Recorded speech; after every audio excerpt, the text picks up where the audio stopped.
everybody, Ryan Medora here, and welcome back to another bass lesson. And today we're going to talk a little bit about the minor pentatonic scale and what we may be doing right or wrong in our approach to playing it. So if you want to get tab, notation, or support this channel, please head over to my Patreon page and you can do so there. But in the meantime, we're going to kind of try to just dispel some of the myths about the pentatonic so that you feel like you have a better understanding of the scale, its application, and how to play it musically on your fretboard. So to dig in, I'm just going to say that, like, after teaching many people how to play bass, there are a couple things that I've realized kind of get in the way of understanding some of these theory concepts like scales and things. So today we're going to talk specifically about the minor pentatonic, what it is, and what you might be doing right or wrong in your approach to playing it. So to start with it, we're going to talk about what the pentatonic scale is, which is basically a 5-note scale. And I kind of like to think about it as the,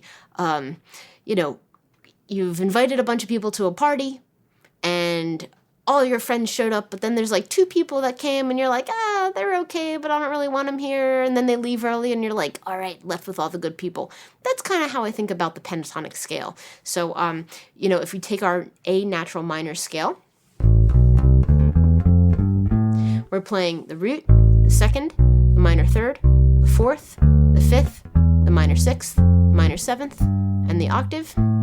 And sometimes instead of saying minor intervals, I might call them flats. So I'll go 1, 2, flat 3, 4, 5, flat 6, flat 7, octave.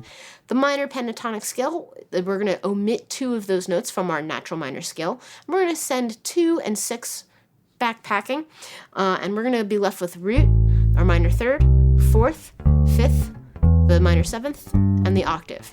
So you'll realize we have 1, 2, 3, 4, 5 notes. The octave is just reiterating the root, and there's our minor pentatonic.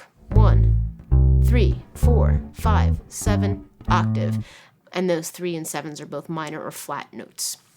So as we play this, we realize that is the minor pentatonic. And a lot of people don't necessarily think about them as intervals. So the number one thing that you should think about when you're playing the minor pentatonic are your intervals. Give them names, talk about them, think about them and play the root, the minor third, the fourth, the fifth, the minor seventh, the octave. If you're not thinking about them in terms of scale degrees or intervals, you're already doing yourself a disservice. So one thing, think about the intervals. 2, is that you want to realize that there are different patterns that you can use for this.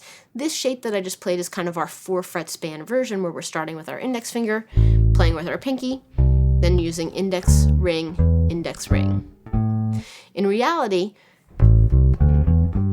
this is a great shape to know, and it kind of is the amended version of the 4-fret span minor scale shape, but it doesn't necessarily let us play through the scale and slide around and do cool stuff. So realizing that there's another scale shape, and in fact many different scale shapes to play the minor pentatonic, is the number 2 more important thing that people often get wrong. So I personally like to find the interval of the minor third instead of here with my pinky.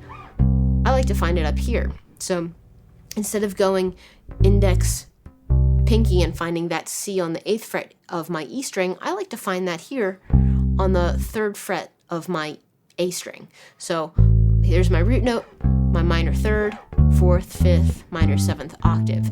And so this is a totally different shape, but the thing that I like about this shape is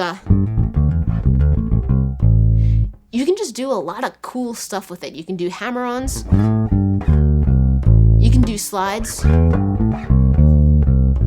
can do bends, and there are just certain things that come from the way you can articulate it on the fretboard that you don't necessarily get with this shape as easy. So the number 2 thing is realizing you've got multiple shapes for your minor pentatonic.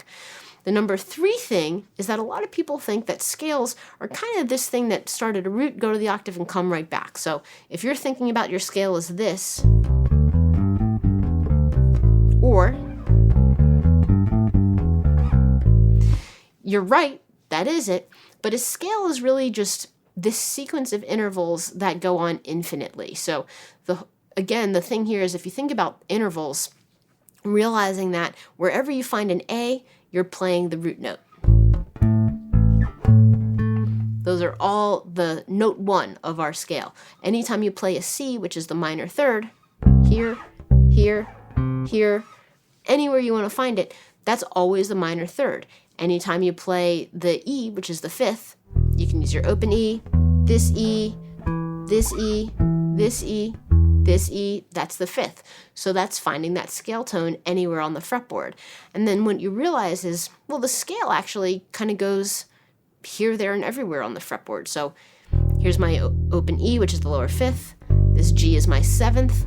My root, 3rd, 4th, 5th, 7th, root, 3rd, 4th, 5th, 7th, root, 3rd, 4th, 5th, and then I run out of notes.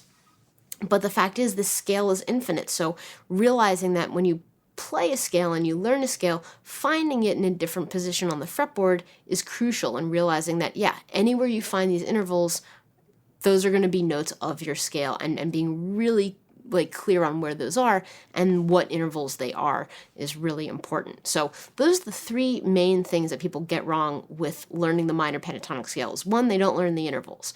2, they only learn 1 pattern. And 3, they don't learn that the scale is kind of infinite on the fretboard.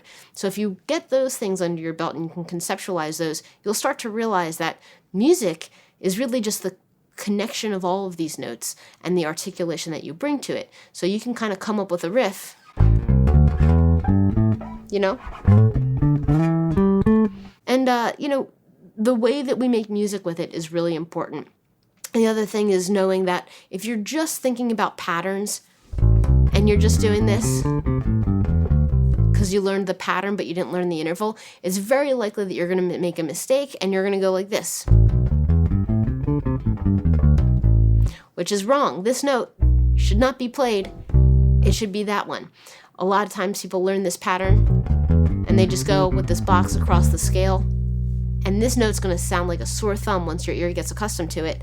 It's scale degree 2, but we need scale degree 3, the minor third, before hitting our root. So beware of those patterns and remember to be accountable for the intervals that you're playing. So that is kind of my general PSA on the minor pentatonic. And again, if you want to get tab or notation for these scales and anything like that, you can go find them at my Patreon page. And in the meantime, everybody, happy practicing.